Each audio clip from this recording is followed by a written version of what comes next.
Lis Warren chaired a session looking at the media's treatment of diabetes and people with diabetes. Lis, what was the sort of detail of that? Well, we were talking about stigma and the way that the media often portrays diabetes in very broad terms and confuses the different sorts of diabetes, type 1 and type 2. And there's a lot of stigma attached in the way it's portrayed, because they talk often about diabetes as being a lifestyle condition.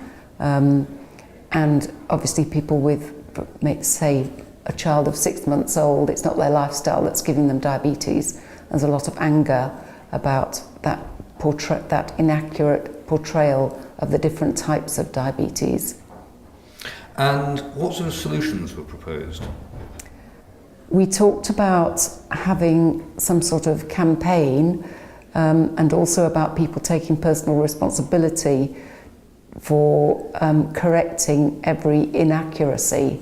There was also a consensus that we need to be measured in our response and not just angry, that we need to correct the inaccuracy in a measured way, so that we're not just seen as sort of people who are emotional and angry about it. So there's just a desire to correct people's misunderstanding and to explain the difference between the two types of diabetes.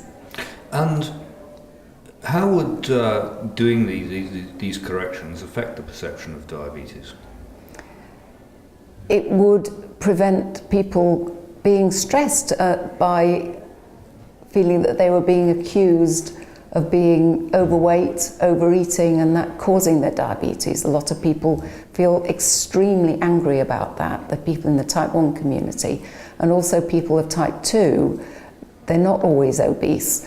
And it's very upsetting to see it portrayed as something which they've caused themselves, when that isn't always the case. So to correct the inaccuracies would actually relieve people of anger and stress and guilt.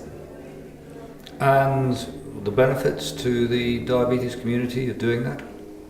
Well, what we would like to do is have some kind of graphic design that we between us could design and use as a very quick response to these inaccuracies, and it would hopefully gradually over time become known and become accepted that actually diabetes isn't always a lifestyle condition, that there are different sorts of diabetes with different causes, and we would just correct the public misconceptions about it and the inaccuracy of all the reporting.